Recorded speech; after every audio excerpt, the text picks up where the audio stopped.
Every month I host CEO Monday. So the first Monday of every month we meet, either in person here in Valencia in the morning time or in the afternoon online, and we audit our business for the previous month and we plan for the next month. And sometimes we change questions up and we do different things, but I feel like out of all of the CEO Mondays that I've hosted this far, these are the set of questions that has been more helpful to me, and I just want to share with you, so maybe they will help you out in business. I don't know, we'll see. So these are the questions that you ask yourself about the previous month. First, you do an emotional check-in. So you ask yourself, what emotions were present in the previous month?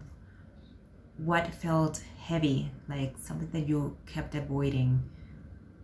When did you feel more like yourself or most like yourself?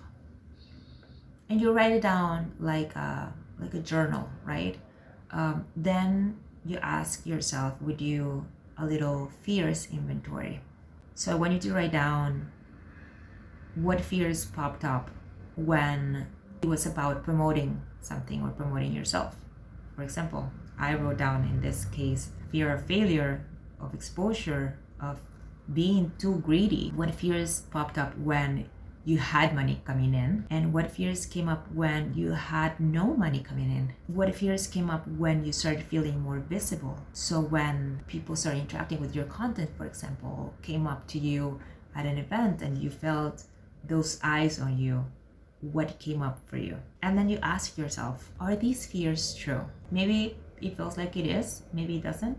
You just have to figure it out. Then we write down stories to retire. Of course, it's not gonna happen like magic, but it's good that you know that you're telling yourself these stories, and so that you can actually see them next time they pop up in your head and you can do something about it. So in my case, I had things like, I'm not good enough, I'm not safe, I'm not worthy of having a business, many things. It's fine. Then you write down the things that you do want to remind yourself every single day. You can write it like a bullet point, a paragraph, whatever it is. It can be goals, whatever it is that you want to write.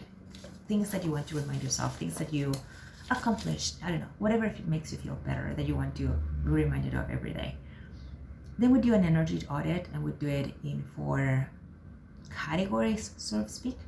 So first, we write down people that drained you and people that lifted you up or made you feel better, filled your cup, so to speak. Then you write down habits.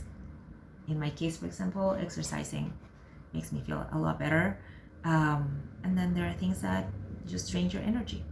Same you do with platforms. So maybe you love Instagram, but you hate LinkedIn. Whatever it is, you write it down. What is it that makes you feel better and what makes you drain? And then offers. What offers do you love and which ones feel like a drag? Then we come into the more specific side of the audit and we talk about business. So how much exactly did I make last month? Where did it come from? What exactly took the most effort and what took the least effort? Which offers felt aligned and sustainable, like it's something that you can have forever? Which offers felt heavy, unclear, like they drained you? What are you most excited about in the next month? What content got most engagement, felt best to create? Who do you think is listening, and how can you speak directly to them? Are you showing up as an expert, or are you hiding behind safe content? Do you think people are clear on how to work with you?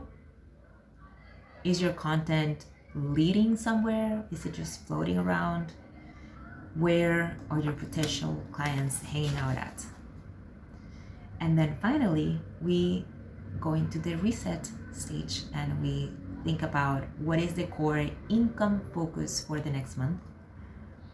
What is it that you know you're no longer available for? What version of you is going to lead this next month? In my case, is my big sister, higher self. Choose a word for the next month. choose an affirmation or an intention to guide your decisions. And then write down one bold, loving boundary with yourself and with others. Just go through all of these. I'm sure they will help you get more clarity in your freelancing journey. And if you have any questions, just drop them down in the comments.